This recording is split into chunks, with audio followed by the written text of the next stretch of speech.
All right, we'll go ahead and start today's meeting, July 11th, 2017, and it is currently 9:31. So, can we please have roll call, Erica? Commissioner Henry, Here. Commissioner Tedesco, Here. Commissioner O'Dorisio, Commissioner Hanson, Here. Commissioner Hodge. Here. All right, if we could please stand and say the Pledge of Allegiance. I pledge allegiance to the flag of the United States of America and to the republic for which it stands, one nation, under God, indivisible, with liberty and justice for all. All right, today we have awards and presentations is the employee season presentation. Today we are pleased to announce the spring winners of the county's employee recognition program known as the Employee of the Season. In addition to the Employee of the Season awards, we'll be announcing the winner of the Team of the Season award. The employees honored here today have demonstrated exceptional service to the county and its residents, and it is our pleasure to recognize them for their exemplary efforts. We will first announce the Team of the Season winner, followed by the 6 Employee of the Season category winners, and finish with introducing the overall Employee of the Season winner. We would like the team and individual winners to come to the podium when we announce your name, and I'll say that again, come to the podium when we announce your name. We will also invite your department directors or supervisors to join you at the podium for brief remarks. If you choose after we have read the award bio, after we read the award bio, after all remarks have been made, please have a seat, and again, please have a seat here in the front. In the interest of time, we will present awards at the end of the ceremony, followed by group photos. Commissioner Tedesco. Madam Chair, I believe we skipped approving the agenda. That's why we have you around. Can I have a motion to approve the agenda? So moved. Commissioner Tedesco, Yes. Commissioner O'Dorisio, Yes. Commissioner Hodge, Aye. Commissioner Hanson, Commissioner Henry. Yes. Okay, now that I said all that, Commissioner Tedesco. Thank you very much. We begin with our Team of the Season award. Would the Assessor Online Notice Evaluation Team please come to the podium, along with County Assessor Patsy Melanakis and Kevin Beach, Director of Information Technology and Innovation.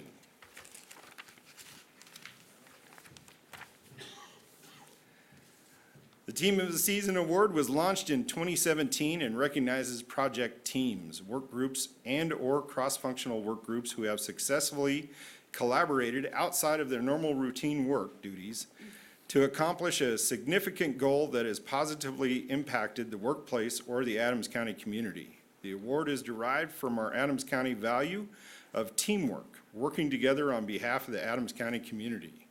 Team members, and I apologize if I say anybody's name wrong, Margaret Grodalski, Nathan Freitas, and the assessor in the assessor's office, and Graham Arbaugh, Megan Bennett, Todd Sales, Greg Baca, and Marianne Ott in the Information Technology and Innovation Department were nominated by Brian Dobbins, who writes, "We all work for the Adams County taxpayer. The taxpayer's journey begins in the assessor's office with evaluation of real and personal property, accumulating in a notice of valuation, NOV, and the right to appeal this valuation. In previous years, this was a manual paper process with the NOV and supporting information arriving to residents in the mail, and a similar appeal process occurring on paper, via mail, or in person. This year, a multidisciplinary team came together to move this process out of antiquity and into the modern era. This cross-functional team, comprised of subject matter experts in both ITI and the assessor's office, came together to create a website where residents can not only view their complete NOV information online, including collaborated in weekly meetings, contributing their own individual expertise, to compose a description of business requirements, obtain legal advice, model and build a new website, design and create an on-demand NOV form, interfaceably created GIS layers, and develop a method to securely and confidently submit an electronic appeal. Servers were built, software installed, and the ideas thrown on whiteboards were analyzed, scrutinized, and formalized. The end result was a public-facing website that greatly enhances residents' ability to understand and interact with the notice evaluation, comparable properties, and options for appeal. As the proof is in the pudding, the first online appeal was submitted at 4:29 a.m. on the opening day of appeals, and to date, did I say that right? And to date, 898 appeals have been submitted with no shirts or shoes required. Okay. Patsy and the members, would you like to say a few words? Well, actually, Todd said that very well. I could not have done a better job. And in interest of serving the people in the county, and by putting, or emailed, and we did have 62 people still fax, we had 2,755 people went on the new online process. I mean, I'm very proud and we're honored to get the award, but they're very well deserved. They worked very hard. We had weekly meetings to make sure we stayed on cue and that everything was getting done properly. So it was just a real joint group effort, and they did a great job, and it showed in the numbers. We had also 3,877 people came into the building, and, you know, when I asked them, because I was there every day, and I asked to make sure, you know, why they didn't maybe want to do it online. And some people just like the face-to-face kind of thing. They want to talk, they want to visit, and they want to understand and show us the stuff that they had. So we were happy to have anybody come any way they could, because we actually encourage appeals, because we want to make sure that what we're doing is right and that the information we have is right. And for us to do that, we don't know unless people come forth and say something they think is wrong. So anyways, on behalf of the assessor's office, we, like I say, we're honored and we really appreciate it. And I feel with the team that we had, it's a very well-deserved award for them. So, Kevin? Good morning, Commissioners. Kevin Beach, ITI Director. Very proud of the team. Patsy and I didn't have to do a lot. We sat back and watched, and this team of actually about 7 people total involved did a fabulous job and made it happen. So the fact that we had 2,700 fewer citizens that had to come in and they didn't have to wear shirts and shoes to get this done is a wonderful thing. So we're just happy to get more stuff online. Thank you. Good job, team. Does anyone else want to speak? No?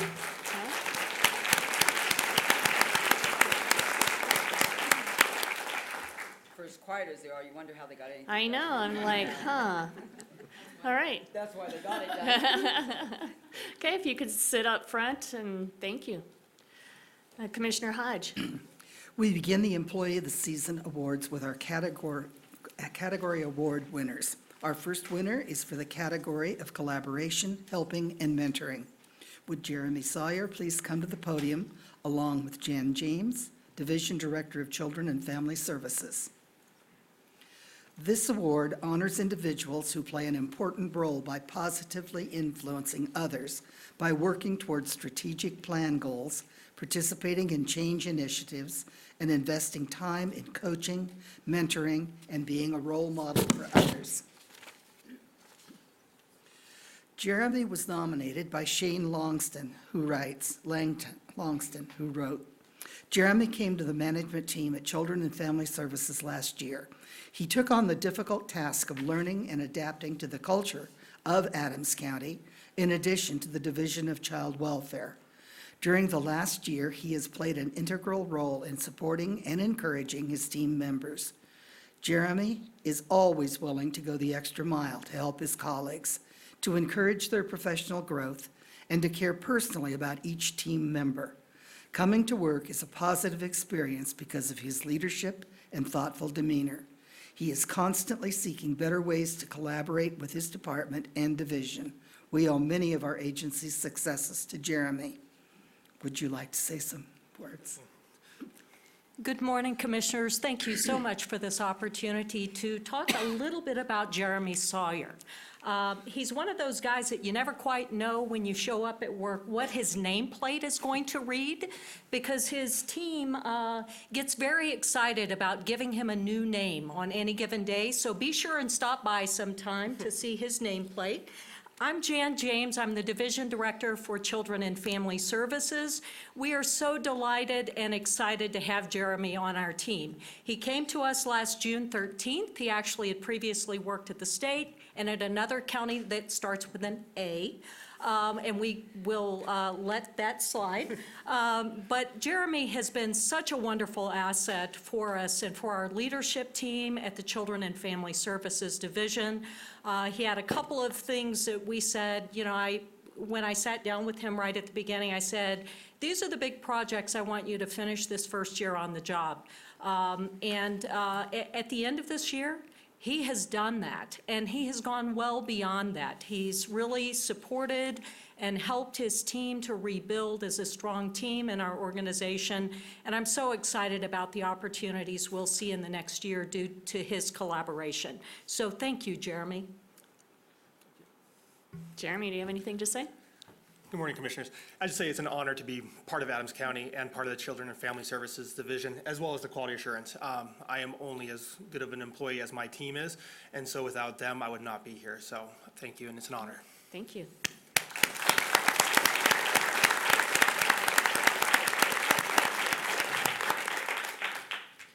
All right, Commissioner Hanson.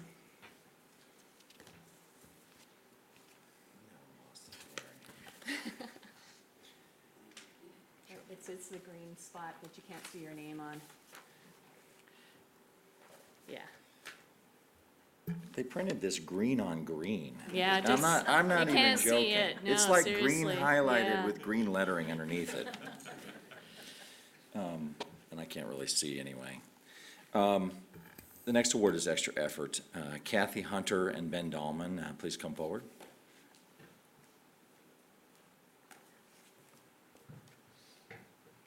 This extra effort award celebrates the employee whose unique level of service fosters good business relationships, enhances the county's positive reputation.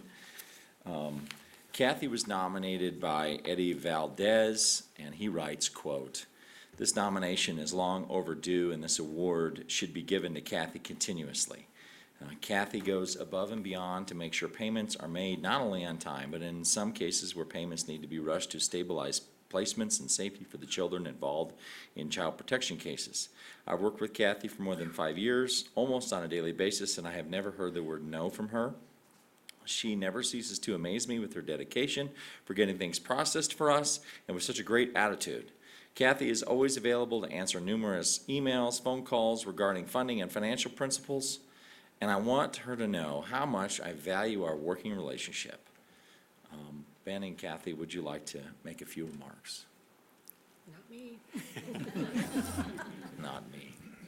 So you have before you a person who talks a lot and then a person who might not talk so much, and we'll talk about that in a minute. But first of all, I just want to congratulate all the winners of the Employee of the Season. It's an honor for them in their service to the Adams County citizens and fellow employees like Kathy Hunter here, as she was nominated by an employee in the Human Services Department. We do want to thank Eddie Valdez for that recognition.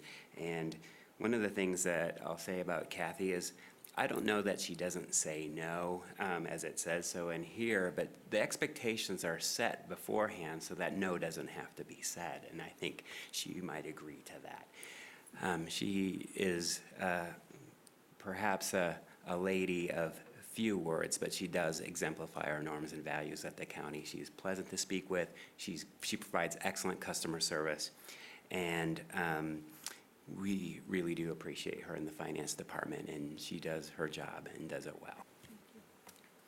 Anybody want to say anything? Commissioners, my name is Brent Vogue. I'm Kathy's supervisor since September. So having worked with her for a very short time, I just really appreciate Kathy and her dedication and her efficiency in getting the work done. A lot of her work comes across my desk, and I'm amazed many times at the quality of the work and the quantity. So Kathy's one of those people that just comes in and gets the job done. So I really appreciate her. Thank you. Thank you. Kathy, you want to say anything? No, I don't blame you. Don't blame you.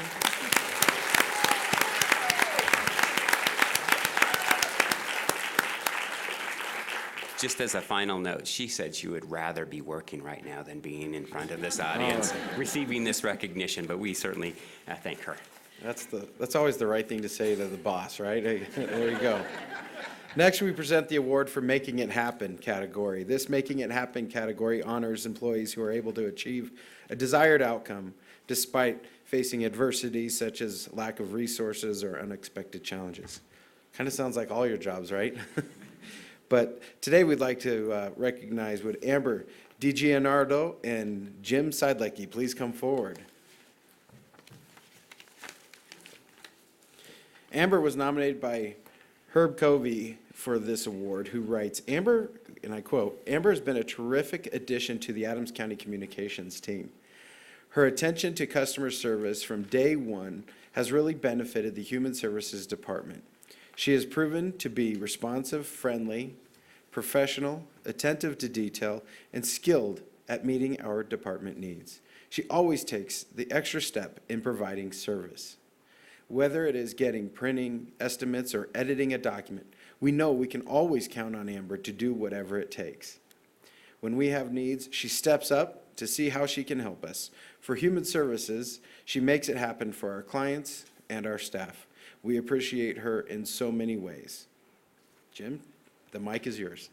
Commissioners, thank you very much, first of all, for your ongoing support of this valuable program.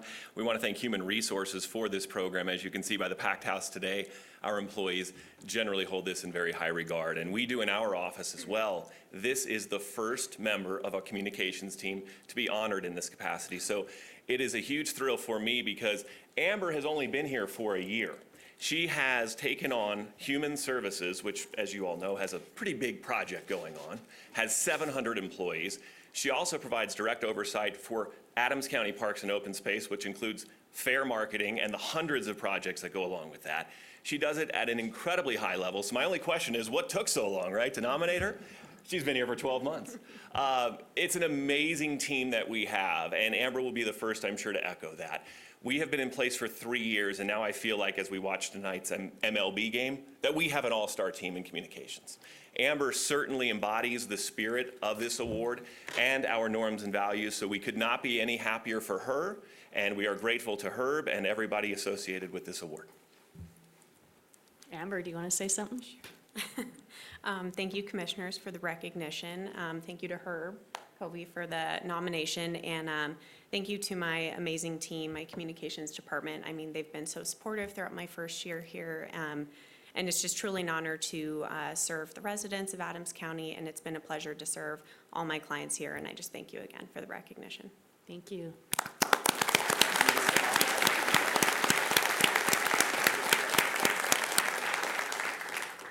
Our next category is for Success in Practice. Would Rebecca Post and Phil Noble from Workforce and Business Center Administrator please come forward? The Success in Practice Award honors individuals who play an important role in successful interventions, problem resolutions, or customer improvements. Rebecca was nominated on behalf of the Business Service Program.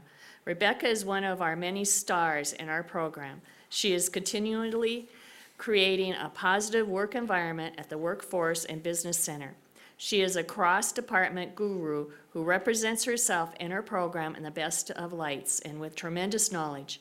She is always willing to work on several assignments with little notice and yet still completes them successfully. Her embodiment of teamwork extends beyond the workplace, and she serves on several statewide groups whose purpose is to help improve employment services, labor exchange, and county outcomes and goals. Her positive demeanor has created trust and credibility among her peers and the employers she works with. She is always willing to share her knowledge and train staff. Rebecca has the great trait of taking responsibilities for her actions and finishing what she starts. You will see that she follows up and takes the time to ask if her work is to standard. Every job is a self-portrait of the person who does it. As you see, Rebecca's autographs her work with a distinct and excellence. And Rebecca and Phil. Phil, do you want to say something? Yeah, just a few words. Actually, I've known Rebecca for 8 years now, and it's been an absolute delight. When I first came to the Workforce and Business Center, Rebecca was our business services, kind of a single-person shop. Matter of fact, the other day I realized that if we had named ourselves properly, it would be the Workforce and Rebecca Center. But she's not alone anymore. I think the word star was used in this nomination, a narrative, and I think Rebecca has been a star her entire life. Matter of fact, she's even been a star on TV. And I don't want to embarrass you too much, but I will. Anyway, she was on a TV program called Medical Diagnosis in 2010. And actually, her daughter had the lead role as an 8-month-old baby. And they needed somebody to play the role of physician. So Rebecca stepped forward, just like she does at work, and played a physician on this TV program. So she's been a doctor, as you would say, for 10 minutes. Well, anyway, we expected to lose her to Hollywood. That's all there was. That's all there was to it. But the casting calls never really quite came in, and we were waiting for it. And I think half the problem was that her agent happened to be her supervisor, Joel, so we're not sure if he just didn't let anything through or not. So right now, she's starring in WBC Productions, and I'll let Joel say a little bit about that. I'm not quite as flamboyant. My name is Joel Perry, and I'm her supervisor. Why are we keeping Rebecca? Well, if you're an employer or a business person in Adams County, Rebecca Post is your absolute best friend. She is a business services ambassador. I know her title is business developer representative, but she's an ambassador for business in Adams County. Talking about some of the state level things she's been a part of, and not just been a part of, but she's been a leader on these groups. She was the chairman of the Toolbox Committee that built business services workforce tools across the state for the Workforce Center. She was the chairman of the Connecting Colorado Improvement for Business Services. She was the chairman of a Summit Logistics Committee. She now serves on a customer relationship model as a co-chair, building a CRM for, again, the statewide group. She's on the Metro Manufacturing Partnership Convener Group. Locally, she's on a continuous improvement committee. And like I said, she's not just participating, she's leading these discussions to try and improve the conditions of business and employers in Adams County. She's a subject matter expert on the state level. She's a founding member of the state business leadership team, we call the BLT. Sandwiches are allowed. She's a leader, a role model, a mentor. She's a first-class business advocate, a valued team leader, a cheerleader, a strategic thinker, and for our team, she is a rock star, and I can't think of anybody else more valuable. So I'd like to say thank you for giving me this opportunity to recognize Rebecca Post. Rebecca, do you have anything to say? I'm kind of speechless, but thank you very much for this honor, Commissioners, and I really couldn't do it without the Workforce and Business Center. They're a great team, and we all work together, and without that, we wouldn't be able to be as successful as we are. So thank you.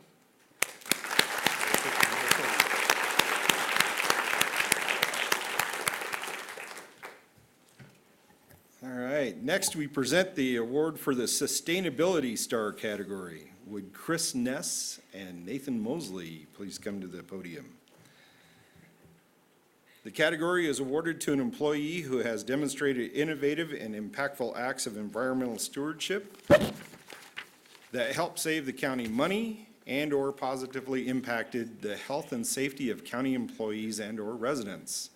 Shannon McDowell nominated Chris and writes, Chris has a vision for the future of Clear Creek and is actively working to make it happen. He recently organized our first large volunteer event that helped clean up and improve county-owned land along Clear Creek. He conceived of the event and then enlisted a group of employees and colleagues to help with every aspect. Chris attended to even the smallest detail. Over 100 volunteers at the event not only removed trash from our public lands, but also added new trees, shrubs, and flowers to provide a better habitat for wildlife and pollinators. We heard this was the most organized volunteer event many of the participants had ever attended. Chris's efforts deserve the Sustainability Star because he found a great way to engage the community, improve the environment, and celebrate Adams County's assets simultaneously. Taking care of our public lands is critical to the environment, and Chris has worked tirelessly to make it happen. Comments? Good morning, Commissioners. Nathan Mosley, Director of Parks and Open Space. I think many of us own our own properties, and I don't know if you're like me, but I spend a lot of my weekends pulling weeds. It's a never-ending job. Chris comes to work every day and has the job of trying to control noxious weeds throughout the county, and you can imagine that that's a job that never ends. And so he comes in with a good attitude and works really hard. And then when you see events like this come up, that he takes such a proactive role in, it makes you really proud to be associated with people like that.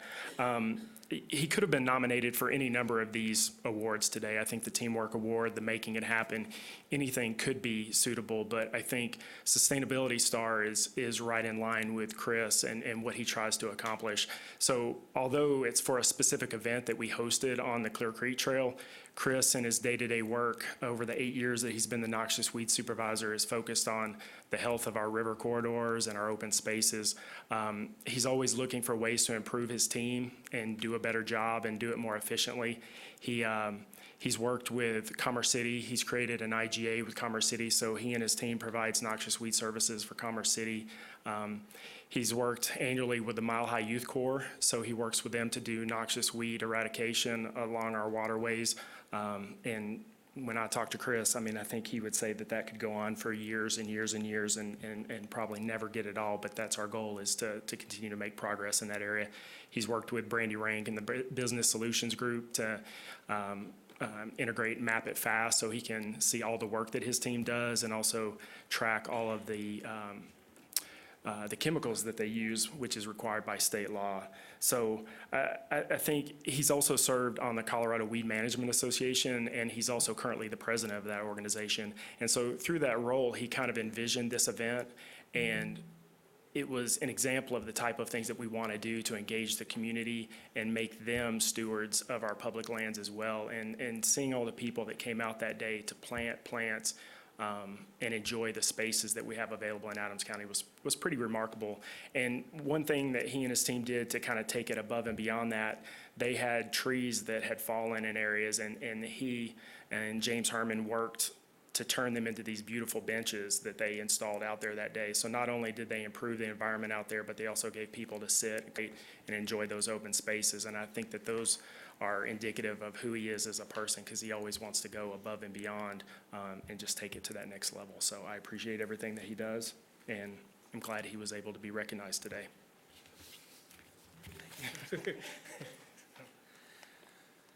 Good morning, Commissioners, and thank you. I was reflecting upon, after I got nominated and won the award, that I don't think any individual wins an award in a vacuum, and there was a ton of people that supported me and do continue to support me. And I just wanted to thank Shannon McDowell and Renee Peterson for a lot of behind-the-scenes grant writing things they've done, organizing volunteers, and especially thank my team for all their hard work. I've pushed them really hard, and I like to joke with them that I've wrote a bunch of big checks lately, and they continue to cash them for me.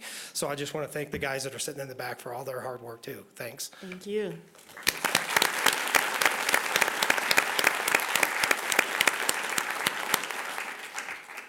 Now we celebrate our final winner in the Unsung Hero category. Would Dominic Agasio and Nathan Mosley, Director of Parks and Open Space, please come forward?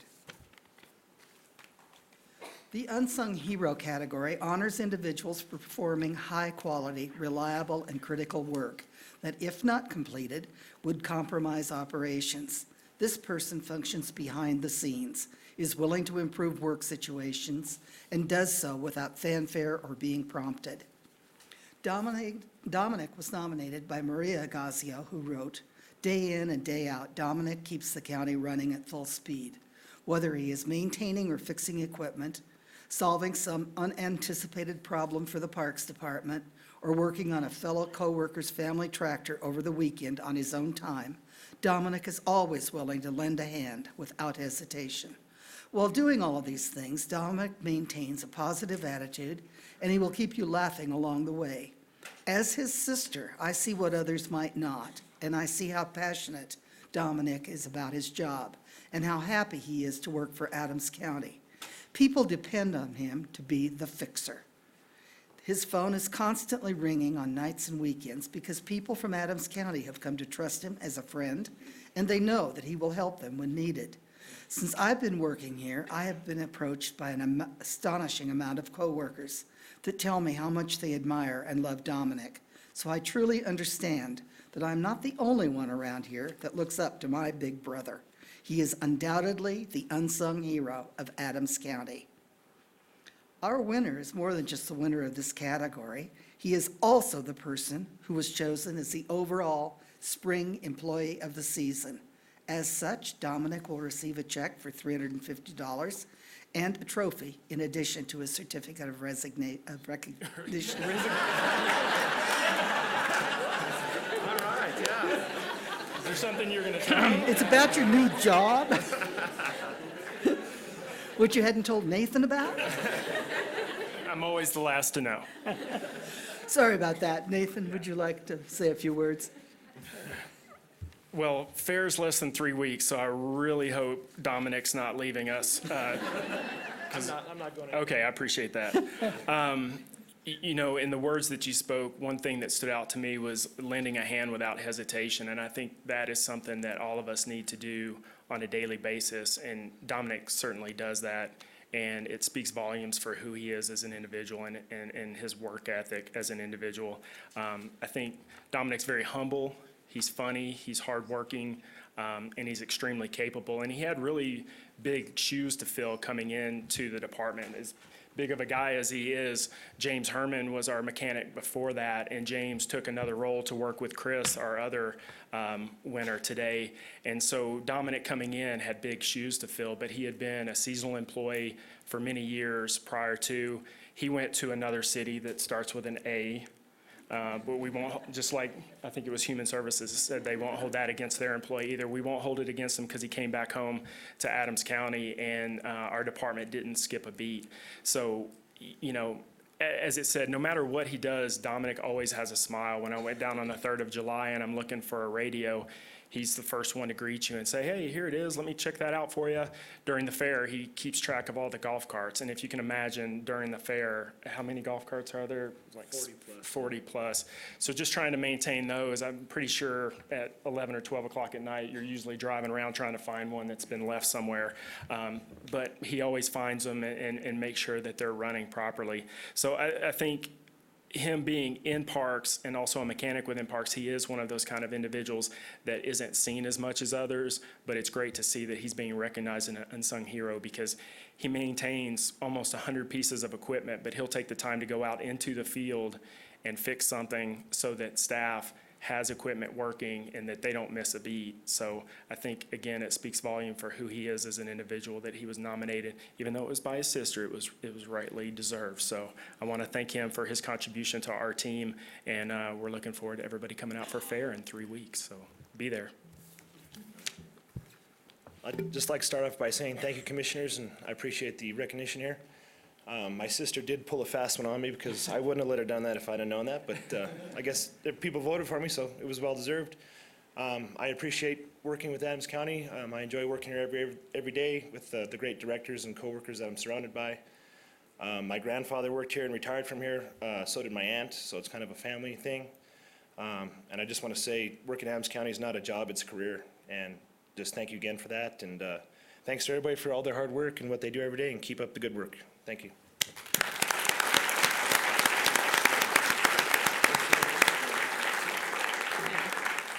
Now we're going to take a moment to personally present each winner with their awards, as well as take a group photo of the winners and the winning teams. But before we do that, we wish to thank all of the employees joining us today for supporting their peers. We also want to remind everyone that nominations are currently being accepted for the Summer Employee of the Season and Team of the Season awards. So please visit My Adams for more information on how you can nominate deserving coworkers and teams in your department or within the county. Now let's present the awards and take a group photo. We would also like to take photos of the winning team and individual winners afterwards, so please meet with our photographer in the lobby immediately following the presentation. So, commissioners.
All right, we'll go ahead and if we could take the conversations out to the lobby now, and we'll go ahead and continue with our meeting. And next is public comment. Erica, do we have anyone signed up for public comment? We do have 4 people signed up today. The first person is Brett Brundage. Okay, Brett, if you could come down and state your name and address. I don't see anybody coming down. See people leaving. Okay, I'm assuming he's not here. The next person is Ben Pearson. Ben, if you would like to come down and speak. I don't see anybody. Ken Parks. Ken? All right, if you could state your name and address, I'd appreciate it. Thank you very much. My name is Ken Parks. I work at 1100 Judicial Center Drive in Brighton. And just want to take a couple minutes. Good morning, commissioners. Good morning, Adams County staff and everyone. I'm Ken Parks, and I'm here this morning to tell you in a few words about CASA, Court-Appointed Special Advocates of Adams and Broomfield counties, and invite you all to a free Light of Hope breakfast and lunch event on October 19th. We know how busy you are, and we want to get on your calendar at Stonebrook Manor in Thornton.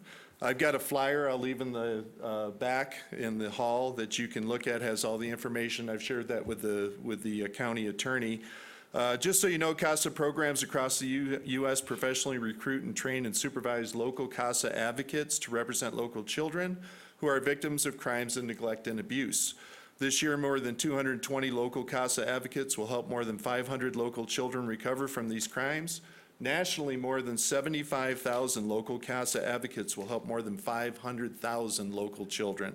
Volunteer advocates are able to do that with support from the community and from people such as yourself. But the need is growing. While we're able to serve 500 children a year, 500 more need our help today. Anyone can help by being an avid supporter. CASA avid supporters advocate, volunteer, invest, or do something. So on Thursday, October 19th, please join us. The event is free. I'll leave the flyers in the back that you can pick up if you have an interest. And we would so appreciate having you there. Thank you very much. Thank you. We appreciate everything that CASA does. Thank you, madam. All right, do we have anybody else? Is Brett Evans regarding the bid protest under new business today. Okay, Brett?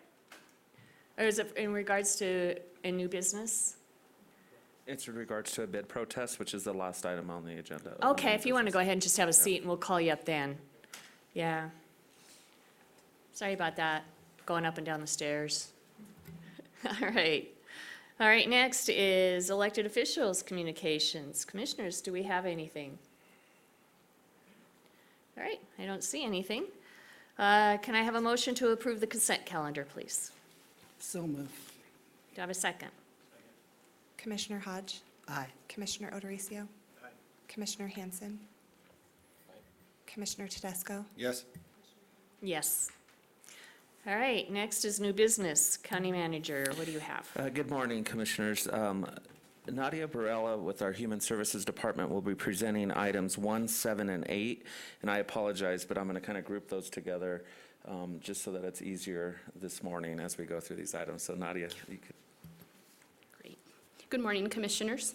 The Children and Family Service Division is requesting a contract with MapleStar for diligent search services, Based on Volume 7 requirements, diligent searches are used to ensure children and youth in child welfare remain connected to their family, have placement options with kin when appropriate, and timely permanency is achieved whenever possible. A formal request for proposal was posted on the Rocky Mountain e-purchasing bid system. MapleStar was the only proposal received. MapleStar was awarded the previous contract, and the Children and Family Services Division has been satisfied with the services provided.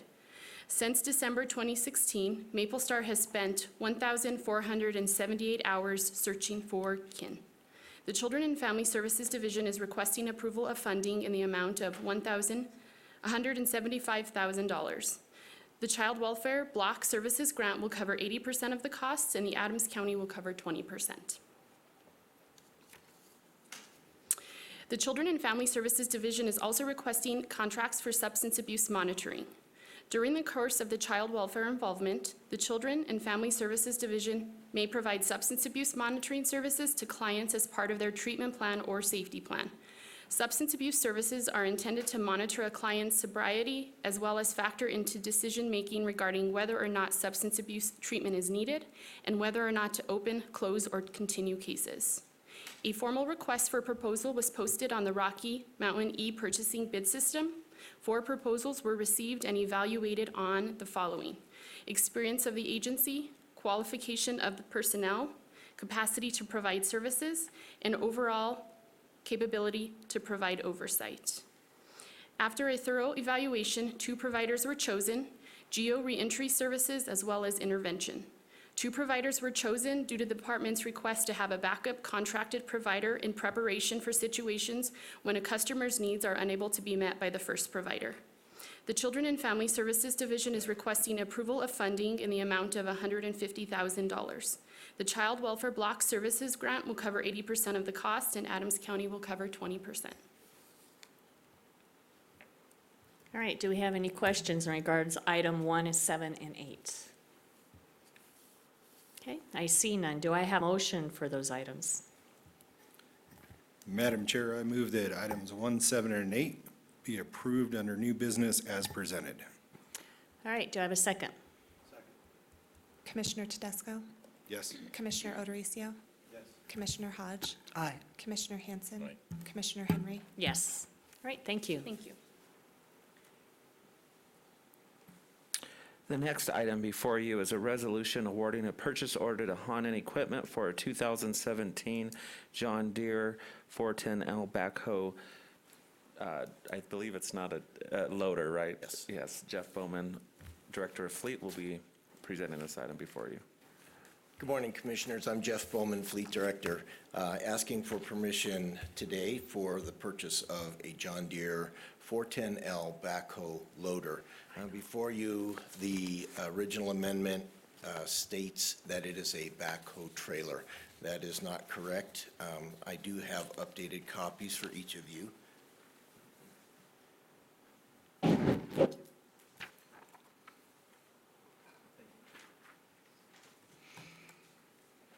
Thank you.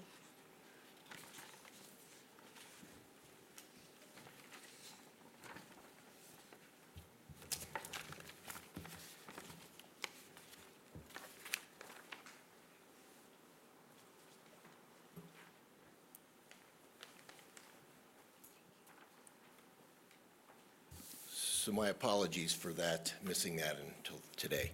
It is actually a backhoe loader. So what we're looking at replacing is a 2002 John Deere 410G. It belongs in the Parks and Open Space group.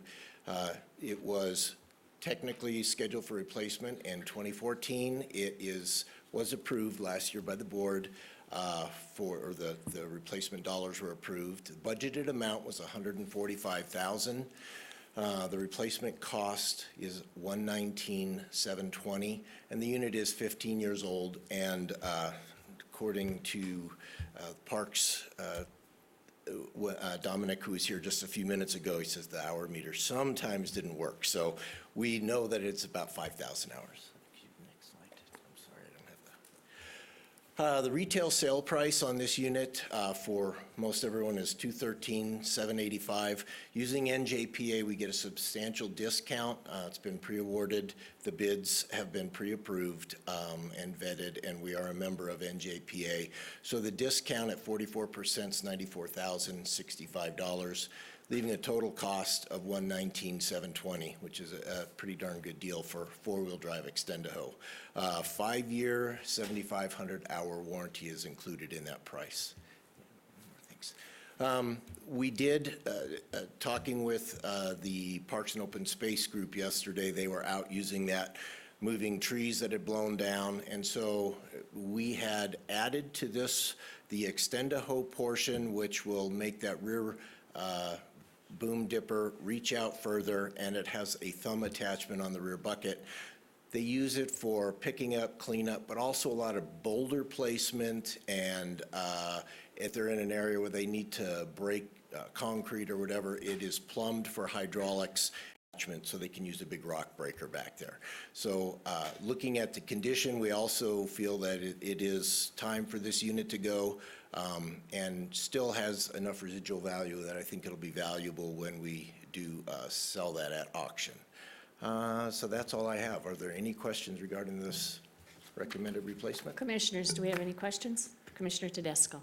So I'm glad you cleared up the trailer, because when I came in this morning, I saw a guy's truck with some trailer axles sitting in the back, and was kind of worried that this was assemble yourself type of a trailer that we were approving. But I also want to know, you talked about all these attachments. Are those attachments that we currently have, or are those attachments that you're going to be asking for later? No, they do have hydraulic attachments, like the rock breaker that I talked about, and the plumbing that is added on the rear of the bucket. So they have that currently. What they do not have currently are the thumb attachment and the extend-a-hoe, and those are included in this price on this tractor for $119. So with this new tractor, they'll be able to use those attachments now? Absolutely. And the rock breaking, so they can put that in the bucket, go out, do that, pick and grab. There'll be nothing else that we'll be adding to this request. So that brings on another question, and that is, what are we currently using that we attach those attachments to now? The old backhoe, two things.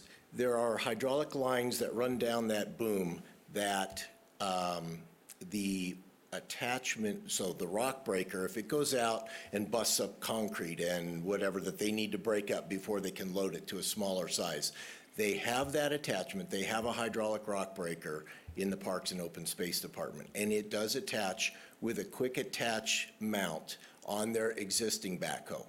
What this backhoe will have that the old one does not have is a thumb grabber on that rear, and it's a permanent mount on this backhoe, and the ability for that rear boom to reach out further for placement of rocks and boulders on jobs.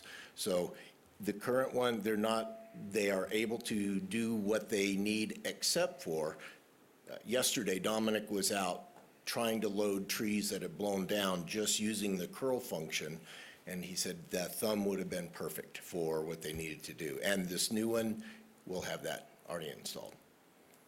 Thank you. Yes. Any other questions? Okay, I see none. Do I have a motion?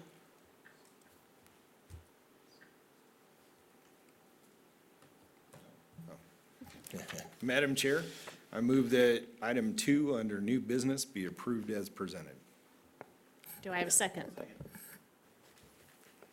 Can I just clarify for the record that it will be approved with the amendment read into the record? Yeah. Yes. Thank you very much. Yeah. Commissioner Tedesco? Yes. Commissioner O'Dorisio? Yes. Commissioner Hodge? Aye. Commissioner Hanson? Commissioner Henry? Yes. All right, what do we have now? The next three items, Director of Public Works Jeff Maxwell will be presenting item 3, 4, and 5. Good morning, Commissioners. This first item is for our York Street project. This is for roadway widening, installation of curb gutter and sidewalk and drainage improvements on York Street from Highway 224 up to 78 for Phase 1. We contracted with Universal Field Services in 2016 for right-of-way acquisition services. We just need to extend their contract. We haven't completed all of the right-of-way acquisition that we need to, so we would like to extend the contract another 240 days. No additional costs associated with this extension, but we do just need a little bit more time to complete that. I'd be happy to answer any questions about that one if you have them. Do we have any questions? No questions on that one. So the second one is for the Dahlia Street project. This is Dahlia Street from 74th Avenue up to I-76. This is again roadway widening, curb gutter, sidewalk installation, and drainage features. For this project, I apologize. There we go. Sorry. Second ago went over. Sorry about that. For this project, we're asking for a time extension for the design services. This is engineering design only, not for right-of-way. We're about 60% complete with the design right now, and we would like to extend the contract for another year. with Icon Engineering, and no additional costs associated with that one as well. I'd be happy to answer questions too. Any questions, commissioners? I see none. Wait, Commissioner O'Dorisio. Does that push back the overall time expected for the project a little bit too? It could. It's a really complicated project. We're hoping that it doesn't. We're at about 60% now. So as a matter of caution, we want to extend it a full year. We don't think we're going to take that full year. There are a few design issues to attend with, and I can't guarantee how long that's going to take, but hopefully much less than a year. Okay, thank you. Sure. And the last project is the 58th Avenue roadway improvement project. Again, roadway widening, installation of curb gutter and sidewalk, correction of some of the hill slopes out there. This is also for the design component, engineering design component, and we are asking for a time extension on that one as well. For 58th Avenue, we are again at 60%. It's a little bit less complicated, so we're asking for an extension through the end of this year, December 31st, 2017. No additional cost for this, just the time extension. And I'd be happy to answer any questions. Any questions, commissioners? Okay, I don't see any. All right, do I have a motion for items 3, 4, and 5? Madam Chair, I move that we approve items 3, 4, and 5 as presented. Do I have, Second. Commissioner Hodge? Aye. Commissioner Hanson? Aye. Commissioner Tedesco? Yes. Commissioner O'Dorisio? Yes. Commissioner Henry? yes. Thank you. Thank you. The next item is a resolution approving Amendment 1 to the agreement between Adams County and Hayes Companies for employee benefits brokerage services, and Charles Duche will be presenting this item.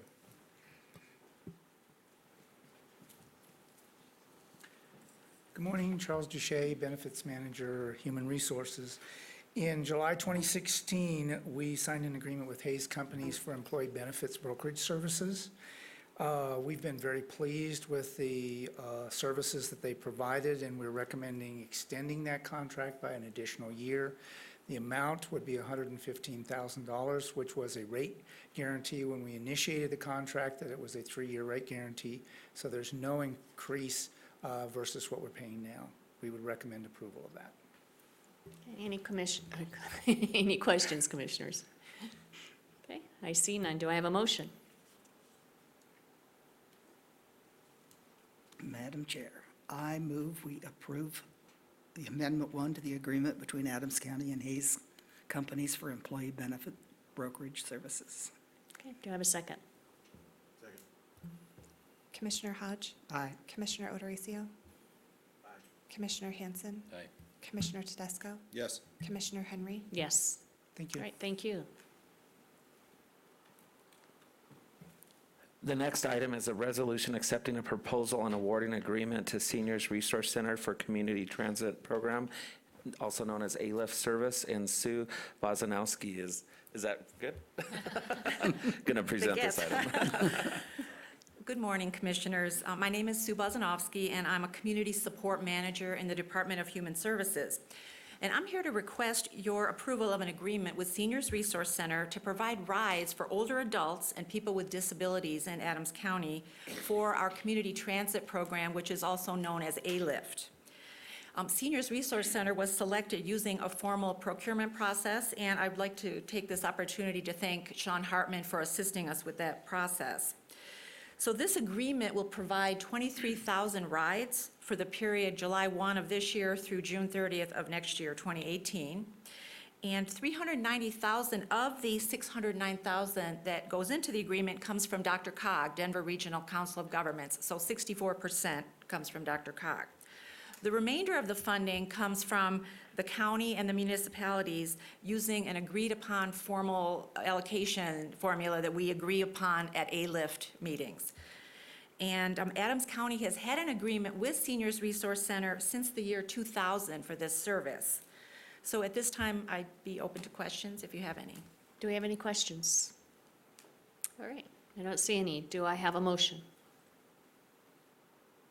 Madam Chair, I move for the approval of resolution accepting a proposal and awarding an agreement to Seniors Resource Center for Community Transit ALIFT service. Thank you. Do I have a second? Second. Commissioner O'Dorisio? Aye. Commissioner Tedesco? Yes. Commissioner Hanson? Aye. Commissioner Hodge? Aye. Commissioner Henry? Yes. Right, thank you. Thank you. The next item is a vendor protest, and Commissioners, our purchasing policy allows vendors to protest an award of a solicitation, and it also allows the county manager to form a protest committee to evaluate the protest, and we've formed a committee, and I'm asking Kim Rowland to speak on behalf of the committee's opinion, but ultimately, you all have the final say-so in terms of whether to move forward or not. So Kim Rowland. Thank you. Good morning. As you may recall, on June 20th, we brought before you a bid award recommendation to approve Hoffman Southwest for the 2017 video inspection and maintenance of the stormwater infrastructure. This was based on an invitation for bid that was posted in April. 2 contractors did respond: Industrial Pipe Solutions, IPS, and Hoffman Southwest. That same afternoon, after that was approved, a formal bid protest was received in purchasing from IPS, claiming Hoffman's bid was non-responsive as they did not include their bid bond.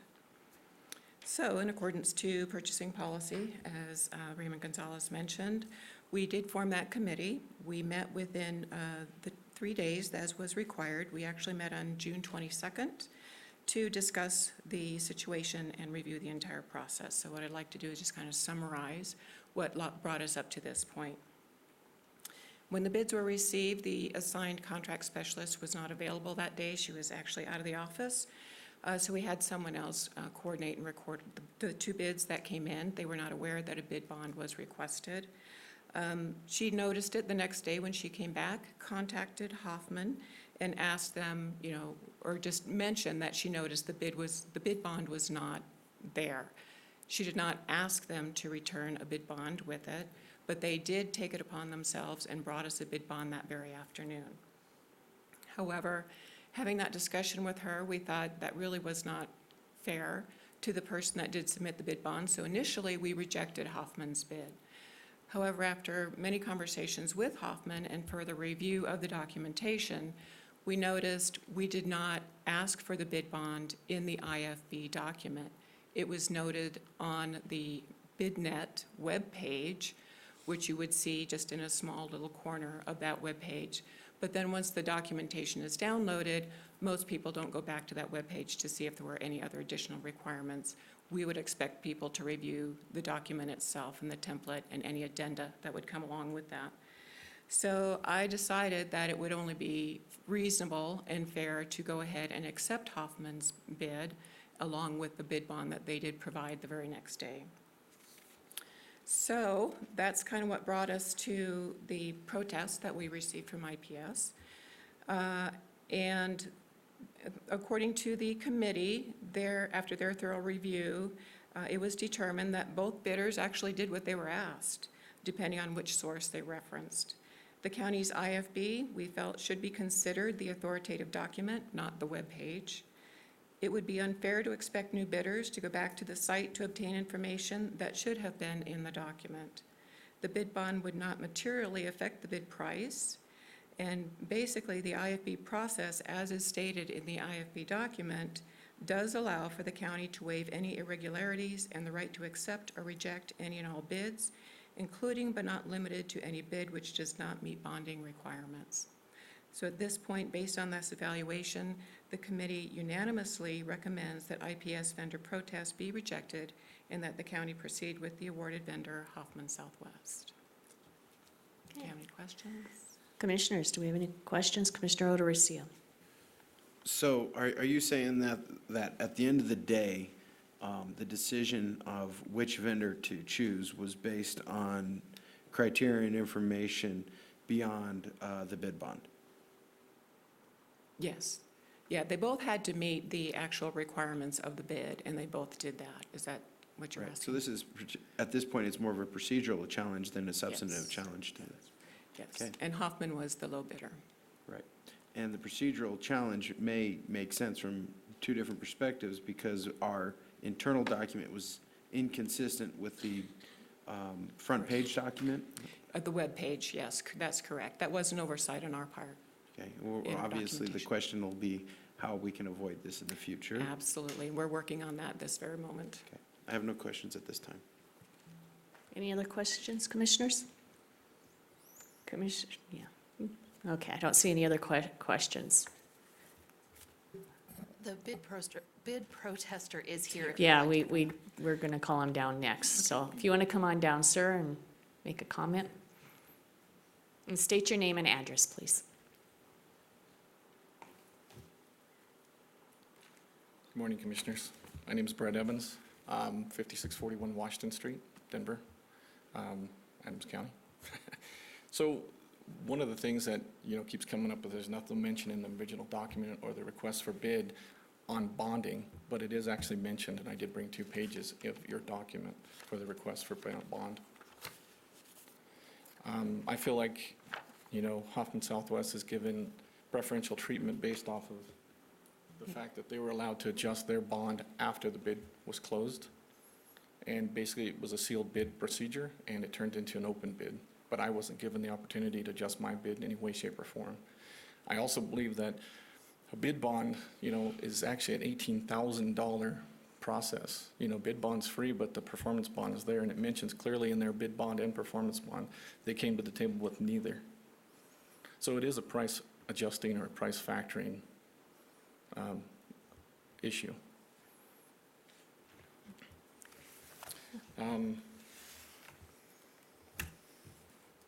I believe that their bid was rejected, and it should have stayed that way. It was accepted days later. I just feel like they have preferential treatment, or are receiving preferential treatment. Okay. Commissioners, do we have any questions for the protester? Okay, Commissioner Henson. So if you'd be given the opportunity to adjust your bid bond, what would your bid have been? Well, knowing their bid, it would have been obvious, right? I would have been the low bid. I don't think it would be obvious, because what you just told me was just that it's an $18,000 process. And so let's say you adjusted it $18,000, you're still $50,000 over the No, other I guy. put a bid in, my bond was included. What I'm saying is that it was mentioned that it wasn't a factor in pricing. I just wanted to make it aware of the fact that it is an expensive and a long-term process. And it's 50% of the bid. I know it's being dealt with as a what do you want to call it? It's an insignificant thing, or it's a small item, but, it's financial statements, it's 3 years worth of taxes, it's bank statements, it's accounts receivable to get a bond. You have to have a line of I credit. understand, but I asked a very specific question, and your answer was kind of a flippant, that's obvious. Well, it's not Oh, I'm obvious to sorry. me, because I don't do bidding. Sure. I evaluate apologize. these things. I And so apologize. it was a very specific and direct question. You didn't answer it. So, thank you. Commissioner Tedesco? Sorry. I just have a question as far as, I think there's 2 questions that I have. One is to clarify, I believe you said that they adjusted their pricing after the bid No, sir. I just said they were allowed to turn in documents after the bid was closed. for the bid bond. Yes, sir. Now, let me ask you a question about the bid bond.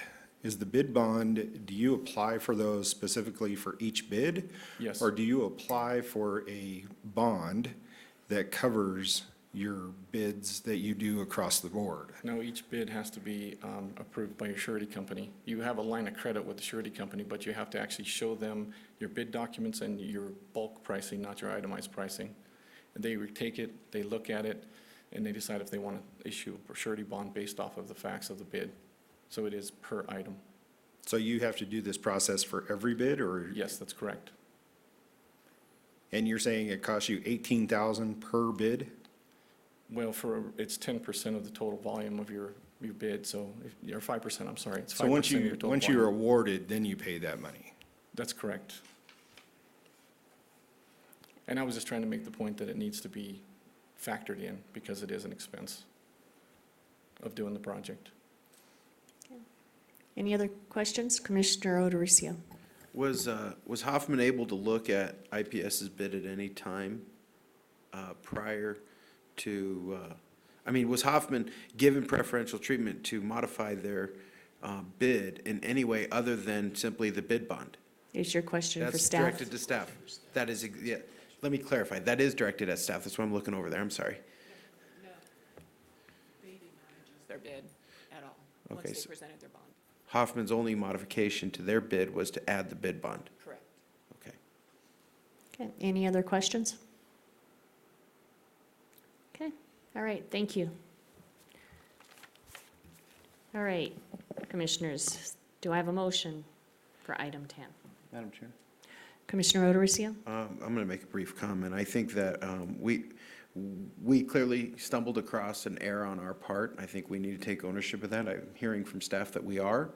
I'm going to support rejecting the protest for the purposes of the fact that I don't think that there was any malfeasance or any sort of unfairness outside of a procedural issue that was actually the fault of the county.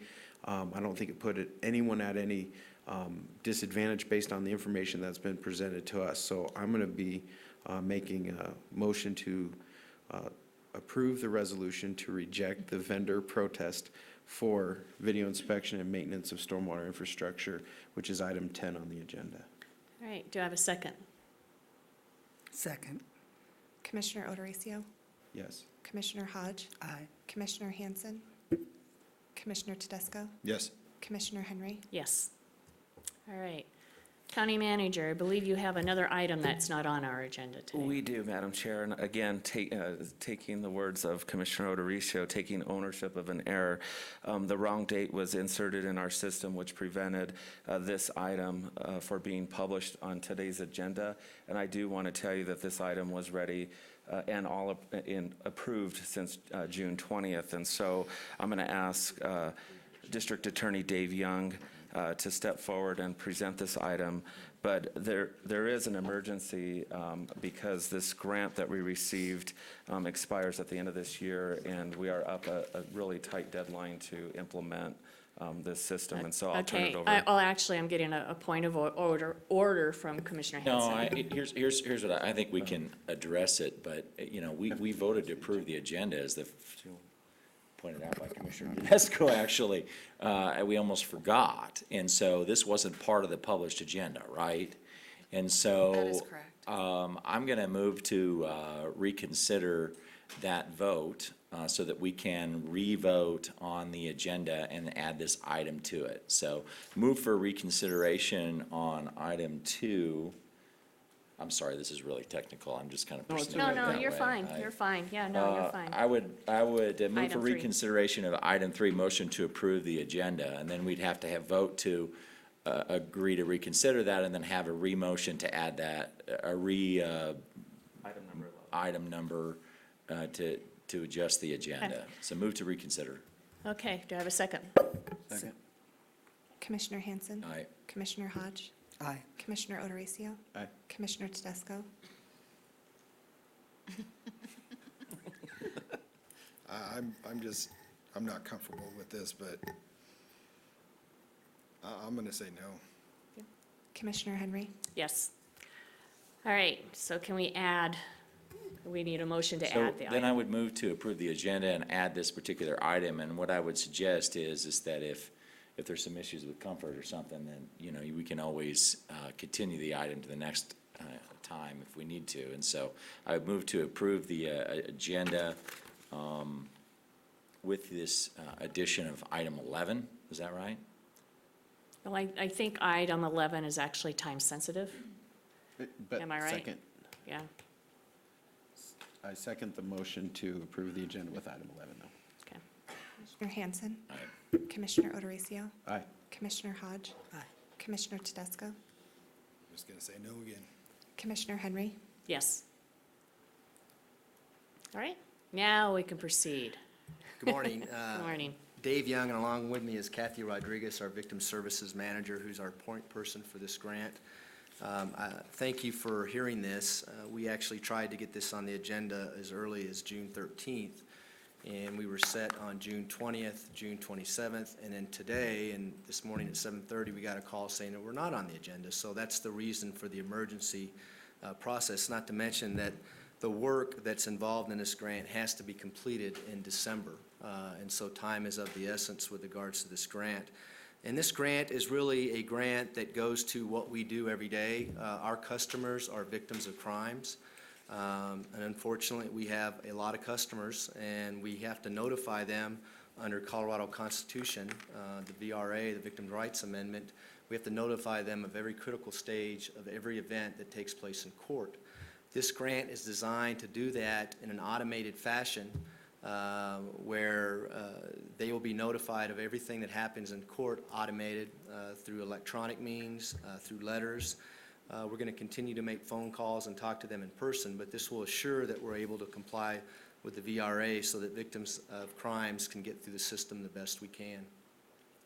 The impact it has is not only on our office, the citizens of Adams and Broomfield counties, but it also has an impact on the entire state because this will be a model system that every district attorney's office will use in the state once it's completed. As you may know, our office is leading the state in electronic files. We've been an innovator in prosecuting cases without paper, which is, when I say that out loud, is amazing to me because I've been doing this a long time. But we're actually going to court with laptops rather than files. And this is just one other step that'll help us do that so that victims are notified of what takes place. The reason why we're taking this on is because there were some complications with the Colorado District Attorney's Council and them getting the grant from the Division of Criminal Justice here in Colorado. And so we moved forward because we didn't want to lose this grant, because if we don't get this done, then it won't get done, and victims of crimes won't get the notices they need, and we won't be able to comply with the VRA as we go fully electronic. That's essentially what we're asking. This has no impact on the general fund. This is $250,000 that'll be coming through eventually the feds, through the state, that'll fund this project. We already have a contractor working on it. And although the contractor has not been paid anything through the Department or Division of Criminal Justice, we do need to get that person funded before they walk out. And I was afraid that if I would have called CDAC and say this was delayed again, that we may lose that contractor. So if the commission has any questions, I know either I or Kathy can answer those questions, but that's essentially what we're asking for. Okay. Commissioners, do we have any questions? All right. I do. Commissioner O'Dorisio. You said this is a pass-through. Essentially is a pass-through, right. And we're not going to, nothing's going to come out of our budget unless we get this funding through Division of Criminal Justice, so. I don't have any questions. Commissioner Tedesco. You know, my discomfort doesn't come from what you're asking for. My discomfort comes from manipulating this system to meet a need that should have been addressed by either staff or yourself or whoever. I'm not placing blame on anybody. You know, for me, one of the things my father always taught me is that lack of planning and on your part does not constitute an emergency on my part.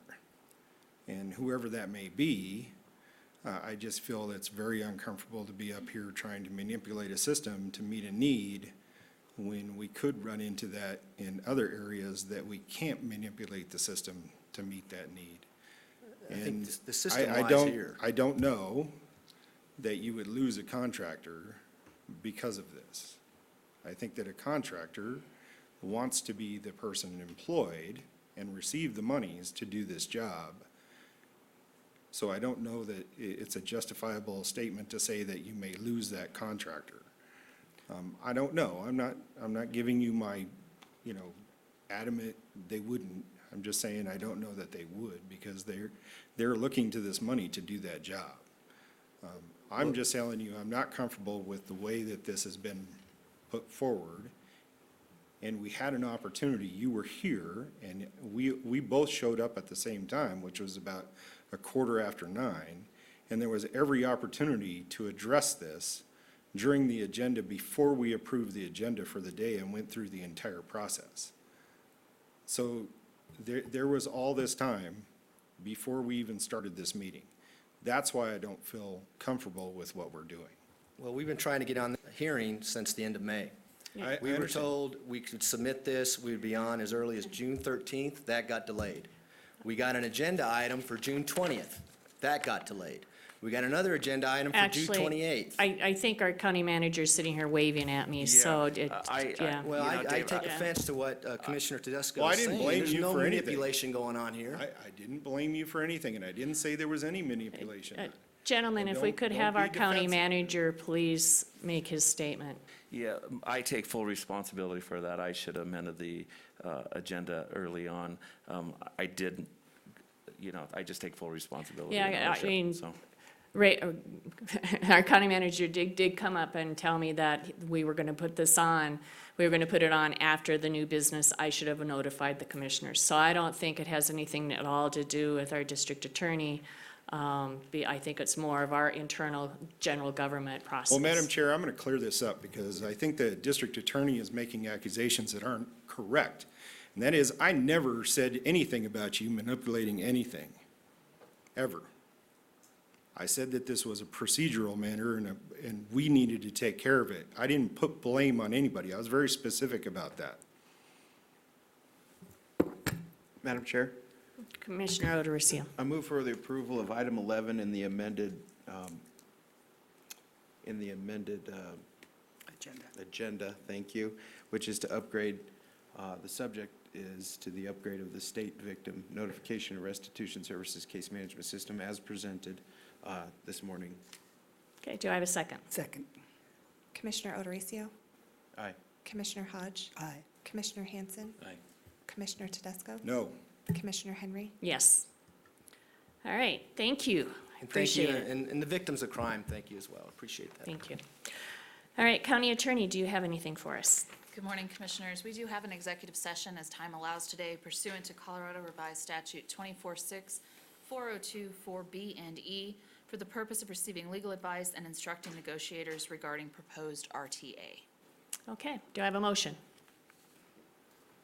So move. Do I have a second? Commissioner Odorizio? Yes. Commissioner Hanson? Commissioner Tedesco? Yes. Commissioner Hodge? Aye. Commissioner Henry? Yes. Thank All you. right, thank you. What we'll do is we'll go ahead and take a 5-minute break so we can set up for our land use hearing. So we'll start at 11 o'clock.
Everybody's sitting up here, so why don't we go ahead and start with our land use hearing.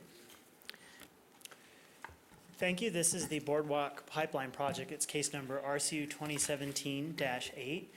There are two requests here. One is a conditional use permit to allow a new crude oil pipeline, and the other one is a development agreement that covers pre-construction requirements, construction and operation standards, and maintenance of the pipeline. In terms of background, in December of last year, the Board of County Commissioners approved case number RCU 2016-16. That was a conditional use permit for a natural gas pipeline, a crude oil pipeline, and a produced liquids pipeline. As part of that approval, there was also a central delivery point facility. There was also a development agreement associated with that project. The crude oil pipeline that was associated with that original case terminated at 120th and Powhatan Road. At that point, they were still trying to finalize exactly how they were going to hook up, whether they were going to extend it for further gathering further east or head it up north towards the processing plant in Weld County. So this request today extends this project by 6 miles. It extends the crude oil pipeline from 120th and Powhatan north along the same pipeline easement that was approved for the crude oil pipeline in the previous case. This proposed route, as I had just stated, will follow the exact same easement as was previously approved, so they didn't have to acquire anything new. The benefits for pipelines are stated to be it reduces truck traffic, it reduces emissions. This is the overall area. The line that you see on here, this red line, that's the pipeline alignment that was approved for the natural gas pipeline that goes up north into Weld County. The star is the central delivery point facility. So this green oval is the part that we're considering here today. It's just for the crude oil extension from 120th and Powhatan north into Weld County. Here's a closer view of that area.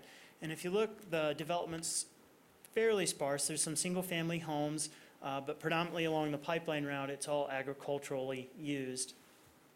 And you can see that the pipeline, at least 120th and Powhatan, starts on the east side. About halfway up, it jumps to the west side of Powhatan for a short distance, and then it comes kind of back and forth a couple different times before it reaches the county line. Here is the zoning map for the pipeline route. Again, it's 120th and Powhatan North. It only impacts A3 zoned properties, or agricultural 3, and those are properties that are minimum lot size of 35 acres. They allow single-family homes and then farming uses. They've sited the pipeline with the original easement. They've sited it as close as they could to the property edges, but outside of the future road right-of-way so that the pipe wouldn't impact any potential future growth or existing operations on these parcels. So this use is considered like a passive utility use, which would be consistent or compatible with that A3 zoning. There are two comprehensive plan designations that the pipeline passes through. One is the mixed-use employment. It's the purple that you see here on the map, and the other designation is agricultural, and that's this green area north of about 136. So the mixed-use employment calls for office or indoor uses or airport technology-related uses. And as the site develops in the future, if it develops according to the comprehensive plan, the pipeline will be located in such a way that future development wouldn't be impacted. And then it would be consistent with the agricultural designation because those uses continue on those properties without really any impact. In terms of our development standards and regulations, oil and gas development is overseen by federal, state, and local regulations, and that's the section in our code. In terms of general oil and gas development, we have a memorandum of understanding process that we enter into with oil and gas providers to permit oil and gas development. Basically, that memorandum covers well connects that are 10 inches or less in diameter and 2 miles or less in length. Other pipelines and infrastructure require a conditional use permit. So this crude oil pipeline is less than 10 inches, it's a little over 8 inches, but it does exceed 2 miles. So that's why it had to be a conditional use permit in the county. In terms of our development standards and regulations, we also include submittal requirements from our areas and activities of state interest permits with these pipelines because it does cover a broad range of things that we feel are important to review for this type of development. It includes a variety of things like property rights, financial reports from the company, studies on local government impacts, environmental impacts, and then an alternative routes analysis. In compliance with federal, the development agreement that's associated with this application is also it holds the applicant to compliance with federal safety standards and engineering codes. And the development agreement covers a whole bunch of different requirements like pre-construction activities, compliance with our referral agencies, making sure that they submit all the appropriate construction permits for traffic control, et cetera, operational standards, and then ongoing maintenance of the pipeline. Also included in the development agreement is a minimum 48-inch burial depth. It requires mechanical protection like pipe thickness. Once they're complete, they have to construct or submit what they call as-built diagrams to show how the pipeline actually looks on the ground. They're required to do stormwater permitting, and then any infrastructure of the counties that's damaged as a result of pipeline installation, then they have to, of course, maintain and repair any of that. And then at the end of the project, they have to restore the surface to basically the pre-existing condition. So we have a lot of review criteria that are associated with these types of permits. We have our standard 8 for conditional use permit approval that cover things like being permitted in the zone, making sure there's a consistent site plan, have a suitable layout for the proposal, and that it's functional. But we also include 25 more criteria from our activities and areas of state interest permit to cover all the other submittal items that they were required to submit. It includes documentation on property rights, environmental safety issues, natural hazards review, and consistency with our comprehensive plan. In terms of our referral, Development Services Engineering submitted some minor comments. None of the proposed pipeline is within a floodplain. They have to do a construction review process. And again, they have to repair any of our infrastructure that may be damaged and make sure they implement water quality procedures. The referral comments we submitted were very general in nature. We included those in the development agreement, compliance with those. We notified property owners within 500 feet of each side of the pipeline alignment. That was 78 notifications, and we didn't receive any responses from property owners on this case. The Planning Commission heard this request on June 22nd. They received a unanimous approval at that hearing, recommendation for approval.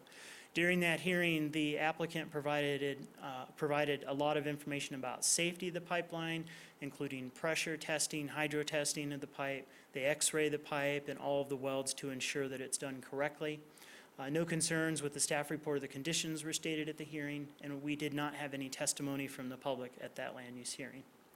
Here's a few pictures in the area. This is looking west on 120th and Powhatan Road. And so what you see here is they're preparing the ground already for the previously approved natural gas pipeline, but then also it would accommodate the crude oil pipeline if approved. This is looking north at 120th Avenue in Powhatan, and it's on this east side of Powhatan where you kind of see this graded area. Whoops. This is where the crude oil pipeline will start and head north. So this is approximately 136th Avenue in Powhatan, those transition structures, electric transition structures. So in terms of our recommendation, the request is consistent with the surrounding areas, the comprehensive plan designations in the area, our development standards and regulations, and our areas and activities of state interest findings. So the Planning Commission staff are recommending approval. That's based on 33 findings and 2 conditions. And the 2 conditions that are on the report basically hold the applicant to complying with the development agreement. And then there's a second one on there that requires that the operator of the pipeline submit annual safety and testing reports to the county. So we thought that was important to have a look at every year. So with that, that concludes the staff report. Thank you. Do we have any questions for staff? Okay, I see none. Would the applicant like to come forward? I know, you're like, whoa, no questions. Where is everybody? You outlasted them all. I was curious if Dominic with your maintenance department, he really is resigning. Do you mind if we talk to him about a job? No, you cannot poach.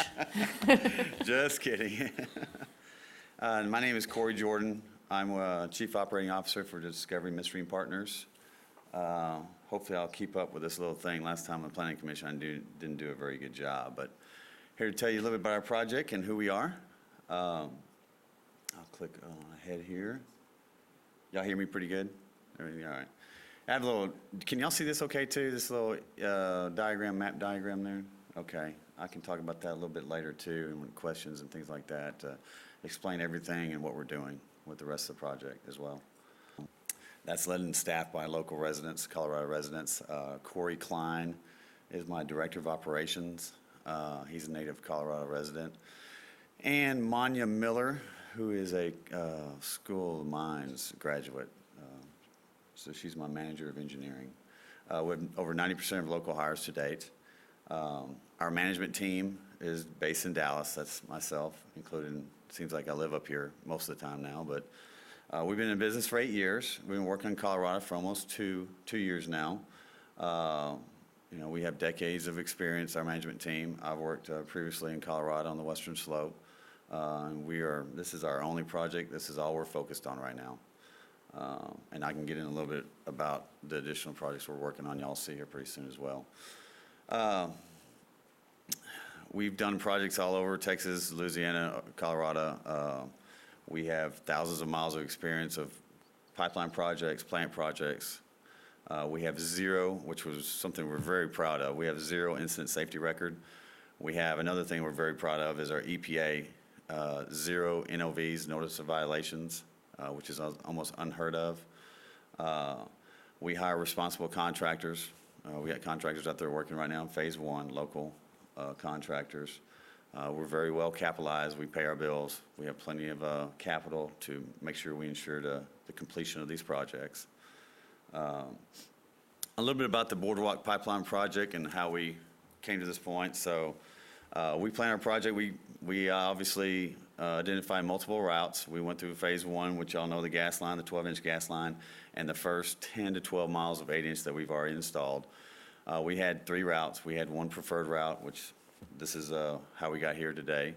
When we go through that, we talk to landowners. We do the threatened and endangered species. We look at vegetation. We talk to the landowners to make sure that we got the best possible route. We talk to other oil and gas companies out there and make sure that we're performing where we're supposed to in the areas that are out of the way for the community and any development, economic development as well. And so we've got approximately 60 miles now of gas and crude line in the same right-of-way. As you guys know, and ladies, we got phase one approved and we're under construction. That was unanimous approval by City of Brighton, Adams, Weld County, Lockboy.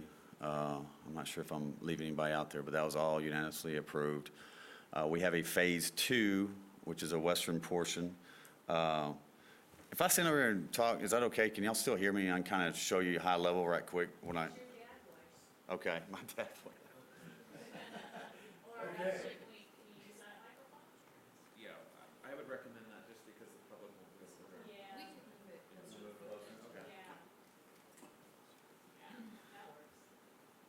Can you guys all see? Yeah. Or maybe just back here, then you can point. You still see it?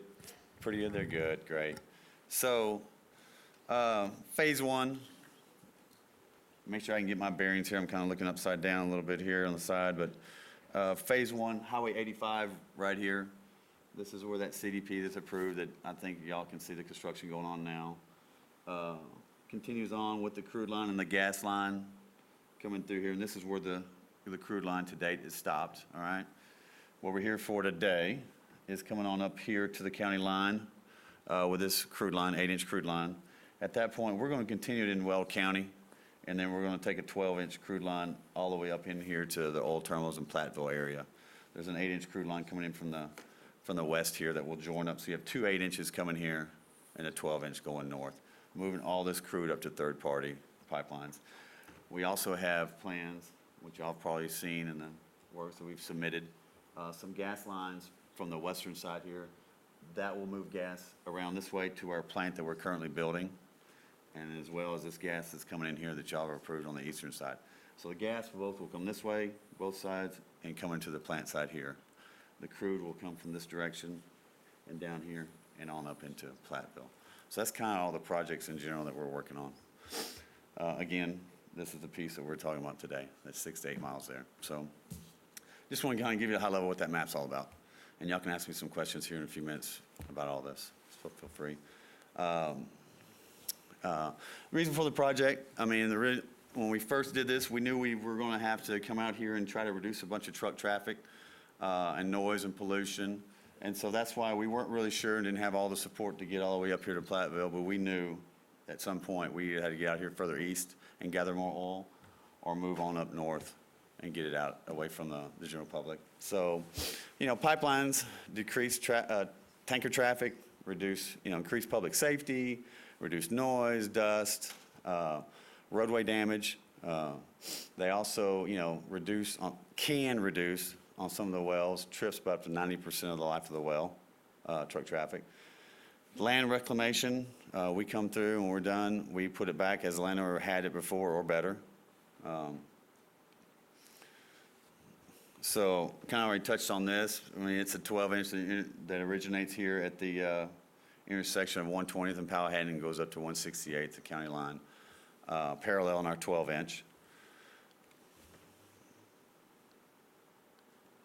And so the importance of pipelines, I mean, there's 2.7 million miles of pipe across the United States. I mean, it's our infrastructure to get fuel to, other markets, process into homes,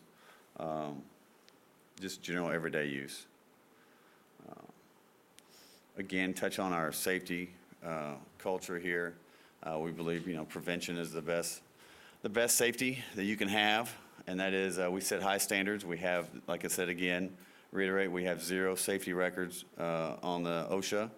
We have 0 EPA NOVs.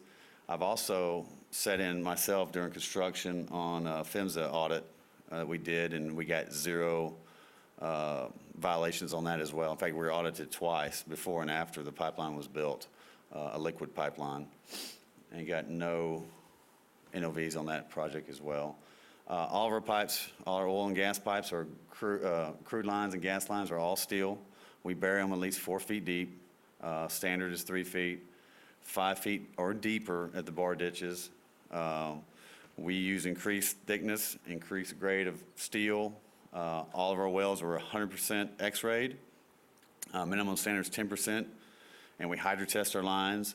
8-hour hydrotest. We pre-test any road crossings. With a 4-hour, 8-hour test as well, I believe, 4 hours. And then we have a rigorous pipeline integrity safety, let me go back to that, integrity management program. All of our lines are designed to DOT, Department of Transportation, Code of Federal Regulations, DOT 192 and DOT 195 for the liquid, 192 is the gas. API standards, ASME standards, ANSI rating of 600 on the pipeline. Our operations team, we locally monitor 24/7 all of our pipelines. We're also working with an off-site control room that will monitor from a remote site as well. We also, we have block valves strategically placed along the route to isolate the systems. We have leak detection systems in place. We routinely pig.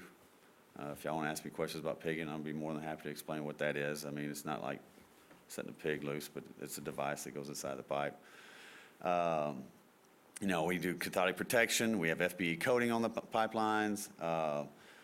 Along out here, they also have the power line up here where we put zinc coating or zinc ribbing in the right-of-way ditch to help with the protection of the line as well. All of our operators and contractors are Veriforce approved, certified. We have a written safety management plan, monthly training for our operations personnel. We also have the stop work authority, which is the responsibility and duty of our employees. If they see something that's not safe, they really need to stop, reevaluate, and then we turn back around and sign off when it is safe to go back to work. Member of the 811 Colorado Dig Test. Community, we reclaim the right-of-ways as quickly as possible. We work with the landowners very closely and put the land back as it was before or better and how they want it. We monitor and maintain all the right-of-ways periodically. We believe in being a good neighbor. We volunteer and support local organizations. In the past, we've supported boys and girls clubs, youth sports, soccer, softball, baseball, rodeos and county fairs, FFA, 4-H. We're good economic partners in the fact that we, increase revenue, jobs. I mean, 90% of our employees to date, over 90% of our employees to date are Colorado residents. The pipelines are reducing tax dollars spent on roadway repairs due to truck traffic. And that is the end of it. So, Commissioner Hodge? the pig, yeah, sure. The pig for pipelining, right, is what you're asking? I'm just kidding. Yeah, so basically, a pig is a device, and there's many different variations of it, but basic, it's a device. It could be round. The ones we pretty much use are cylindrical. They go inside the pipe, and they're forced through the pipeline, and they clean out the pipeline. A lot of times, you'll put a chemical peel behind it to clean the pipeline and push out any under the, make sure. And we can inspect the pipelines as well. PHMSA requires, I believe it's 5 years off the top of my head, that you do what they call an inline inspection, in which it basically can x-ray the pipe as it goes and finds out any deformities. But general routine maintenance, those pipes are just sitting there to clean out the pipelines and push anything out. And the pig comes out on the other side, and we take it out and inspect it. All right, any other questions? Commissioner Tedesco? I just have a question for staff. A while ago, we had talked about other pipelines and some of the added safeguards that we were asking for the times that they cross the roads. Because we have so many multiple road crossings, are we still implementing the same requirements? I know that we had talked, and I can't give you the exact words that were used, but we had talked about if we were to have to go back in and replace the road or do any road work, whether or not, we would have that ability and participation from the. Right, so in reference to this particular crude oil pipeline, it's all been located outside of future road right-of-ways, so that should never be a problem from that perspective. In terms of the question about what happens when they bore under roads, my understanding specifically is they typically increase the pipe wall thickness, maybe bury it deeper in order to make sure that it can withstand the added pressure from something like that. Oh, right, and it's definitely something that's addressed in the development agreement. Okay. Can I add something to that, too? Okay. And then we use extra coating, too, on that. There's thicker coating on the outside of that pipe. So what Chris said is right. I mean, it's deeper, it's thicker wall pipe, but it's also extra coating on that, too, when you pull it underneath the road. Okay, Commissioner Odorizio? I actually really appreciate that question. So once again, it is, all those additional safeguards that Commissioner Tedesco is referring to are indeed in the development agreement, correct? That's true. They're actually in section 3B of the development agreement. It talks about the depths, and then it talks about the options if they need to go deeper, and it talks about increasing pipe wall thickness, et cetera, as necessary. Also, it includes avoiding any drainage improvements and that kind of thing. Right. I appreciate that question. Okay. Any other questions, commissioners? I see none. Thank you. Thank you. I do. Wait. I do have. Go, Commissioner I just want to Tedesco. clarify, so just help me understand, you don't actually produce anything, you're actually a transporter, right? So you collect and transport. That's correct. Right, so you maintain a pipeline that's used by oil companies that are producing now. That's correct, yeah. And your pipeline right now is not in use until this section is built out.